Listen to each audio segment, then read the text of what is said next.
Eu tenho dito, senador, que nesse período, não sendo candidato, eu me sinto muito cobrado de fazer aqui debates sobre as eleições. Fazer aqui cobranças aos candidatos, como há pouco eu fiz nesse meu curto à parte. É nessa mesma linha que eu quero vir aqui felicitar e analisar o fato de que amanhã a Confederação Nacional de Indústrias vai apresentar aos candidatos a presidente 42 propostas da indústria para as eleições. Eu fico muito feliz de ver um setor importante, os representantes da indústria brasileira, levando para os candidatos suas reivindicações, mas não só reivindicações específicas, mas suas sugestões para um novo Brasil. Fico muito satisfeito. Fico muito satisfeito de ver como os 10 fatores-chave que eles colocam na proposta, eles resumem muitos dos objetivos que nós precisamos enfrentar, como o ambiente macroeconômico, como a eficiência do Estado, como segurança jurídica e burocracia, desenvolvimento de mercados, relações de trabalho, financiamento, infraestrutura, tributação, inovação e produtividade e, inclusive, educação como um caminho para aumentar essa produtividade. Eu fico satisfeito de ver que cada um desses temas tem sido tratados de uma forma bastante cuidadosa e enfática. Como, por exemplo, eu fiz questão de resumir alguns desses e vale a pena citar aqui. Para, no final, eu dizer o que é que eu lamento que não esteja. O que é que eu sinto como ausência. Os estudos, são 42, não daria tempo aqui, começa com a ideia de governança para a competitividade da indústria brasileira. Eu tenho sido aqui um dos que mais têm falado sobre o fato de que o Brasil está ficando para trás por perda de capacidade competitiva no mundo. O Brasil hoje é um país que só consegue competir na agroindústria e olhe lá, porque duas coisas estão acontecendo que podem fazer da nossa agroindústria o que aconteceu com a produção de borracha 100 anos atrás, que de um dia para o outro acabou. A produção de soja vai começar na África, no sul da Rússia, em lugares mais perto do mercado consumidor que é a China. Como aconteceu com as seringueiras que levaram para a Malásia, que então era da Holanda. E se não diminuiu a distância, veio com um avanço tecnológico. Isso poderá acontecer num setor que temos competitividade. Agora, imagine nos outros que estamos sem competitividade. E imagine, sobretudo, o fato de que a competitividade de hoje, ela não vem da redução do custo da produção, ela vem da invenção de novos produtos. O que faz uma economia competitiva é ser capaz de colocar no mercado produtos novos que ninguém conhecia até então. Computadores, depois microcomputadores, depois iPads, telefones celulares, depois iPhones. É isso que faz a economia competitiva. Não é apenas baixar o custo de produção. O mundo quer produtos novos. E a gente não está tendo condições. Não há produto novo no Brasil, inventado no Brasil. Nós já somos um país do feito no Brasil. Como se diz por aí, made in Brazil. Mas nós não somos um país do criado no Brasil. Não somos. Não tem um carro brasileiro com nome brasileiro, porque não tem um carro inventado no Brasil, como são os coreanos, como são os russos, como são os chineses, para não falar dos grandes países.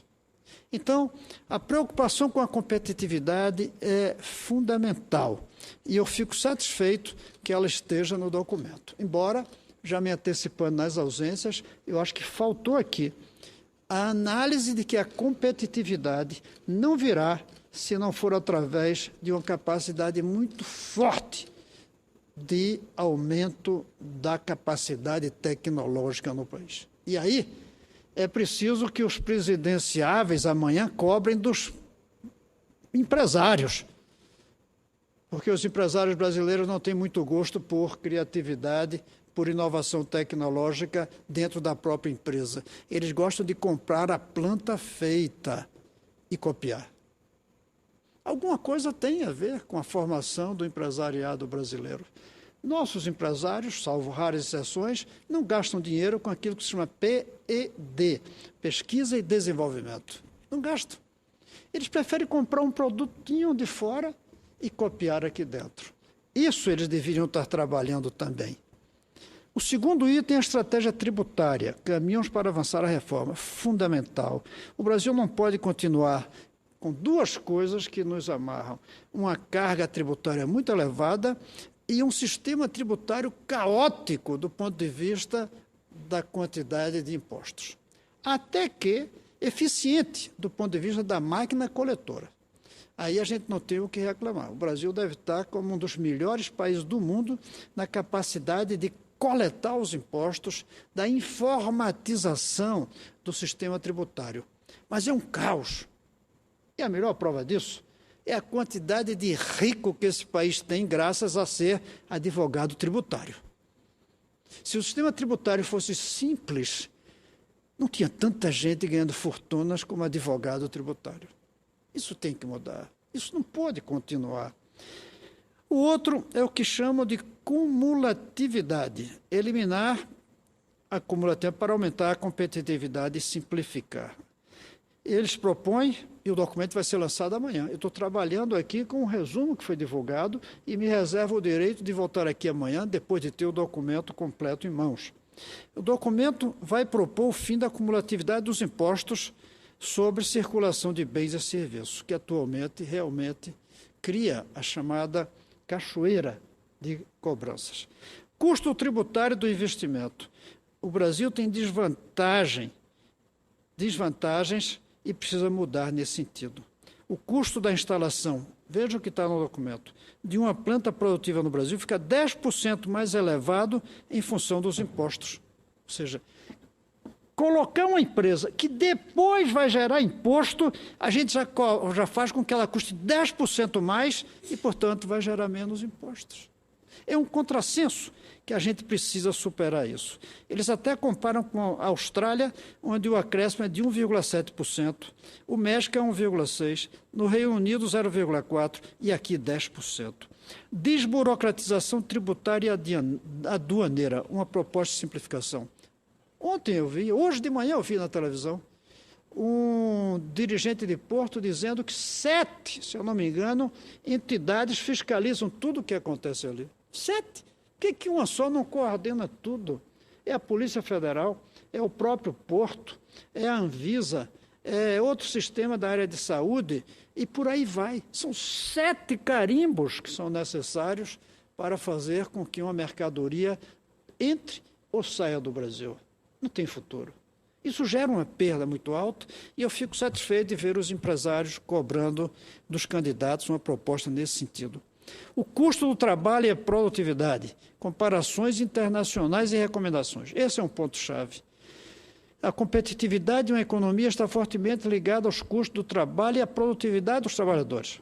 No Brasil, os custos de mão de obra subiram 58% entre 96 e 2012, passaram de 7,11 dólares por hora para 11 dólares por hora, mas sem aumentar a produtividade na mesma proporção. Isso gera uma incapacidade da economia competir no exterior, porque os nossos custos sobem mais do que a capacidade de baixar os preços para concorrer internacionalmente. Modernização e desburocratização trabalhista. Precisamos avançar nesse sentido. Há uma coisa nesse país que é prova de sua modernidade quando foi feita, que são as legislações trabalhistas. Mas nenhuma modernidade resiste se ficar presa a como ela foi definida. Nós temos que ter coragem de dizer, é preciso melhorar a legislação trabalhista até para servir melhor aos trabalhadores. E para servir melhor aos trabalhadores plenamente, é preciso servir melhor ao Brasil inteiro. Nenhum trabalhador ganha sozinho se o conjunto não funcionar bem. E, às vezes, até que alguns têm que perder para que o conjunto e todos os outros ganhem. Nós precisamos perder, aliás, nós não podemos perder o gosto de defender todas as legislações trabalhistas que esse país conquistou.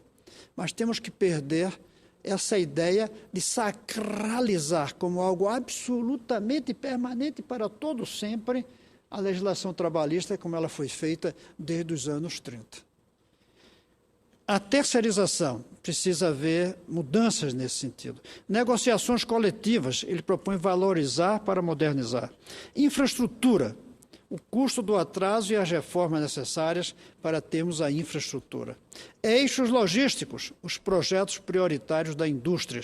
A CNI identificou projetos prioritários em 4 regiões do país da forma integrá-las, física e economicamente, num sistema logístico eficiente. Juntos, os projetos beneficiam 31 cadeias produtivas do país. Nós estamos ficando para trás no setor de logística, e sem isso não avançamos como deveríamos. As filas de caminhões para levar nossa produção de soja do centro-oeste para os portos distantes. Primeiro, distantes. Segundo, por rodovia. Terceiro, rodovias ineficientes. Isso poderia sair por hidrovia. Poderíamos ter portos lá perto que levaria pelo rio até o mar e do mar até a China e outros países que compram. Ficamos para trás, muito para trás na nossa logística. Nossas estradas estão entre as piores, nossos portos entre os menos eficientes. E ainda foi preciso inventar a Copa para melhorar um pouco os aeroportos. Mas não é por aí que passa a economia. Pelos aeroportos passa um pouquinho de mercadoria e muitos turistas. Mas a grande porta da economia são os portos. E isso vai continuar por muito tempo ainda. Eles tocam nos portos sugerindo o que fazer. Topam no ambiente energético, mas aqui eu já me adianto para falar do que eu gostaria de ver mais ênfase. Porque, embora a CNI defenda o aumento de investimento em política que incentiva a produção e o consumo de energia hídrica, eólica, solar, biomassa e gás natural, que eu considero um grande avanço dos empresários, estarem tocando na energia eólica, solar e biomassa, coisa que até 10 anos atrás ninguém falava nesse país, coisa que o setor elétrico brasileiro, por ser feito por barragistas, os que gostam de barragem para reprimir água, para fazer energia elétrica, resistem, e o mundo inteiro avançando no eólico e no solar, especialmente o solar, que o Brasil talvez seja o mais rico país do mundo, se souber aproveitar. Eu quero falar aqui de uma coisa que me tocou satisfatoriamente, saneamento. Eu vejo aqui algo que a crítica que eu já me imaginava fazer diminuiu um pouco. Eu imaginava, e ainda é, esse documento corporativo, um documento que diz, nós queremos, senhores presidentes ou candidatos, uma melhor indústria, em vez de dizerem, nós queremos um melhor Brasil. Eu queria que eles viessem como líderes nacionais e não como empresários, como líderes sindicais. Diminui o tamanho deles. Mesmo assim, entre as 42 tem uma, a 17, que é o saneamento. Oportunidades e ações para universalização. A solução para o déficit no saneamento básico deve ser prioridade dentro da agenda de desenvolvimento do Brasil. Estender a rede de águas tratada e coleta de esgoto de todas as famílias brasileiras, eles dizem, exige um investimento de 274 bilhões. Que se você põe alguns anos para serem feito, não é muito, porque isso não é um custo operacional, é um investimento. Eu fico satisfeito de ver esse item no documento. Embora, para mim, ainda é pouco, quando a gente pega os 42 e tem esse de saneamento. Fala nas agências reguladoras. E aqui entra mais um que também me deixou mais satisfeito do que eu imaginava ao saber que eles iam entender. É a ideia de educação. Aí veja, senador, eles colocam educação para o mundo do trabalho. Corporativizou. É verdade que, no resumo, eles dizem que a entidade vai apresentar amanhã 11 recomendações. Eu vou esperar amanhã para ver onde é que estão essas 11 recomendações. Mas, embora eles já digam aqui, a indústria defende a universalização da pré-escola e o fortalecimento do ensino básico com prioridade no orçamento público, por trazerem benefícios sociais, eles esquecem que, mais do que isso precisavam dizer, quanto estão dispostos a bancar, quanto o setor empresarial brasileiro está disposto a ceder na hora, por exemplo, das isenções fiscais, na hora de subsídios, para que o Brasil faça a revolução industrial, ou a revolução educacional, sem a qual a revolução industrial vai ficar como se fosse do século XIX e não do século XXI, cuja revolução é do conhecimento e pelo conhecimento. Eu fico, por um lado, contente de ver a palavra educação, mas, por outro lado, preocupado, porque eu vejo um tipo de educação que é para o mundo do trabalho, ou seja, no fundo é para a indústria. Não há mais como ter uma educação só para indústrias se ela não for boa na base.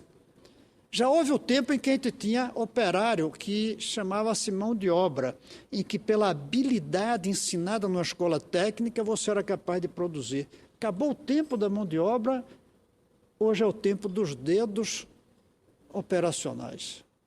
A diferença entre um operário que usa a sua mão e um operador que usa os seus dedos é a quantidade de conhecimento dentro do cérebro para fazer o dedo apertar o botão certo, em vez da mão fazer o gesto necessário. Não há como ter uma boa educação para o trabalho sem uma boa educação de base. Além disso, mesmo que houvesse uma boa educação para o trabalho sem educação de base, e o Brasil não vai ser educado só com educação para o trabalho. Nós não somos robôs, nós somos seres humanos, cidadãos. Precisamos de uma educação de base completa, ampla, radical no seu conteúdo, na sua qualidade, e não pode ser restringindo ao mundo do trabalho. Os recursos humanos para a inovação.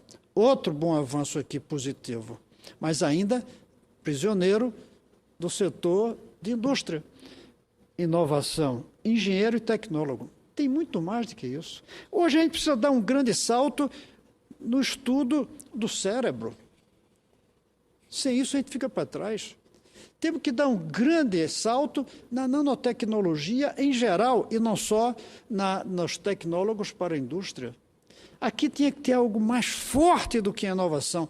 Tinha que ter aqui construção de um forte sistema nacional do conhecimento e da inovação. Faltou conhecimento, senador Cacá, faltou conhecimento, porque ficou preso ao setor. Regras fiscais, claro que tem que melhorar. Previdência social, mudar para garantir a sustentabilidade. É uma preocupação, sim. Não adianta alguns dizerem que a Previdência não dá déficit. É possível que a Previdência privada não esteja dando, mas quando soma com a pública está dando sim, e se nós não fizermos isso, nossos filhos não vão se aposentar. Segurança jurídica. Claro que é fundamental ter segurança jurídica, isso é um dos pontos mais graves. Nada talvez afaste mais investidores hoje do que a insegurança jurídica. Saber que o advogado é mais importante que o engenheiro. As pessoas não sabem disso. Mas hoje, para contratar uma obra no setor público, é mais importante advogado que entende de legislação do que engenheiro que entenda de cálculo. Talvez por isso que os viadutos estão caindo pelo Brasil afora. Porque ou cai o viaduto, porque algum tipo de falha houve na engenharia, ou a obra para porque a licitação não foi bem feita. Aqui, na minha casa, que é a Universidade de Brasília, tem uma obra que há 10 anos tenta ser feita. E não é por falta de dinheiro, senador, é porque a empresa que ganhou com um preço menor, ela era incompetente e quebrou. Para fazer outra licitação, leva anos. E aí, 4 empresas já se sucederam e nenhuma terminou. E sabe de que é a obra? Um hospital infantil. Alguém já fez as contas de quantas crianças morreram por causa daquele hospital infantil da Universidade de Brasília que não foi concluído por insegurança jurídica?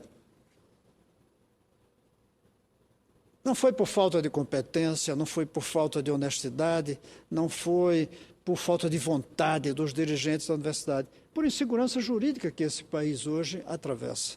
Daí a importância dos empresários trazer essa preocupação. Licenciamento ambiental, aqui a gente tem que ter um cuidado especial, porque é claro que a maneira como hoje o licenciamento ambiental é feito atrapalha o setor produtivo, mas eu queria ver os empresários mais comprometidos também com o equilíbrio ecológico. Eu queria ver eles dizerem que o Brasil precisa ter uma política industrial eficiente e sustentável. E aqui o que a gente fala é de licenciamento ambiental, que precisa ter um balcão único para emissão de licenças ambientais, que reduziria a burocracia do processo. O documento defende também que a autorização para as pesquisas saia junto com o licenciamento. Mas cadê aqui o compromisso com a sustentabilidade? Cadê o compromisso da indústria brasileira com a limpeza dos rios? Eu não falo nem a limpeza da sujeira que a indústria já provocou. Eu falo a limpeza daqui para frente nos novos investimentos industriais. Qualidade regulatória, relação entre o fisco e os contribuintes, modernização da fiscalização, proposta de reformas institucionais para o comércio exterior, desburocração, acordos comerciais, agendas bilaterais, serviço e indústria, investimento brasileiro no exterior, agenda setorial para a indústria, bioeconomia, oportunidades, obstáculos e agenda, inovação, já havia se falado, as prioridades para a manutenção do marco legal, centros de P&D no Brasil. Aqui vem algo, outra vez, positivo, pensando o futuro. Uma agenda para atrair investimentos, mas não diz uma disposição deles para fazer o investimento. Mais uma vez, é a velha tradição do setor empresarial brasileiro de venha para nós e a gente produz. E não dizer, nós vamos a vocês, Brasil. Falta esse lado. É isso que eu digo, termina ficando um documento corporativo. E alguns dizem, cada um que cuide do seu. Quando cada um cuida do seu, ninguém cuida do conjunto. E esse talvez seja o maior problema brasileiro. Cada grupo se transformou em uma república e quer tudo para si. E ninguém descobriu que é uma república maior que a República Brasileira. E aí os candidatos a presidente, para buscar voto, eles não fazem um discurso para o Brasil. Eles fazem um discurso para esse grupo, para esse grupo, para esse grupo, para esse grupo, esperando que ninguém some para mostrar que é impossível fazer tudo aquilo que prometem para cada grupo. E, em geral, fazem isso respondendo aos institutos de pesquisa, que pesquisam o que é que os empresários querem, o que é que os velhos desse país querem, o que é que a gente precisa dar para os sindicatos de cada categoria e, no fim, para o Brasil, nada. Porque a soma dos brasileiros não é igual ao Brasil. Isso é uma coisa que a gente esquece. A democracia mesmo tem um pouco esse defeito de achar que a maioria dos votos significa o país. Não. Os brasileiros são os brasileiros de hoje. O Brasil são os de hoje, os de amanhã e os depois da manhã e os de sempre. Por isso não é a mesma coisa. Eu gostaria de ver, mais do que a atração de centros de pesquisa e desenvolvimento para o Brasil, deve servir como estratégia de atração de conhecimento e tecnologia para incrementar a competitividade das empresas. A instalação de centros facilita o acesso à cadeia de distribuição no mercado externo. Além disso, estimula a eficiência e a mudança tecnológica. Não diz o que eles vão fazer. Não diz, presidente, nós vamos colocar um centro de pesquisa e tecnologia em cada uma das nossas indústrias. Agora, queremos que o senhor faça boa educação para termos bons tecnólogos. É isso que eles deviam dizer. Eles deviam dizer aqui que o BNDES só deveria financiar empresas inovativas. Eu perguntei, quando veio aqui o presidente do BNDES, quantas, que ele falou que é o maior banco hoje do mundo, falou dos bilhões investidos, eu perguntei, presidente, e quantas patentes? Quantas patentes de inovação esses seus bilhões conseguiu? Ele parece que falou 2 ou 3. E eu tenho minhas dúvidas se realmente foram patentes de coisas novas ou patentes de pequenos ajustes em coisas antigas. A Coreia tem um BNDES que, quando começou, lá pelos anos 60, decidiu investir em empresas que fossem inovadoras. E aí está o que a gente compra da Coreia todos os dias para ver jogo da Copa do Mundo nas televisões coreanas. Aquilo eram empresas que fabricavam outras coisas. Querem dinheiro? Então fabriquem coisas de alta tecnologia. A Nokia, que fabrica esses telefones que todo mundo usa no mundo, da Finlândia, a Nokia era uma fábrica de papel higiênico. Mudou para a alta tecnologia. O governo deu incentivos. Nós não damos. Eu não vejo os empresários pedindo isso. Eles continuam querendo os recursos para o que eles fazem tradicionalmente. Propriedade industrial, mercado de títulos privados, desenvolvimento regional. Ou seja, eu quero elogiar que um setor tenha feito um documento com esses cuidados. Agora eu quero fazer algumas curtas restrições. Primeiro, eu não vejo aqui uma cobrança sobre o que foi realizado ou não da eleição passada para essa. É a segunda vez, se eu não me engano, que eles fazem isso. O que a Dilma fez quando ele entregou o documento aos candidatos de 2010? O que a Dilma fez? Eu gostaria de ver aqui uma análise do que é que foi conseguido fazer, elogiosa à presidenta Dilma, e do que ela não fez, crítica à presidenta Dilma. Ou até, ao contrário, uma autocrítica dizendo que aquilo que eles tinham pedido não valia a pena, não estava certo, nem era necessário. Faltou isso. Segundo, a meu ver, faltou mais espírito coletivo nacional. Faltou uma visão maior de nação e uma visão menor de indústria. Aí alguns dizem, mas a nossa CNI é uma Confederação Nacional de Indústria, e o Brasil que se dane? Não, não pode. Ou então tire o nacional, coloque CI, Confederação da Indústria. Mas se é nacional, é brasileira. E tem que pensar o conjunto do Brasil. Aqui não tem problemas com a violência que o país atravessa. Aqui não tem o problema da corrupção, que é uma coisa que está desonerando o funcionamento do sistema social brasileiro, e não só público. Aqui não tem os grandes problemas da nação, além daqueles relacionados à indústria.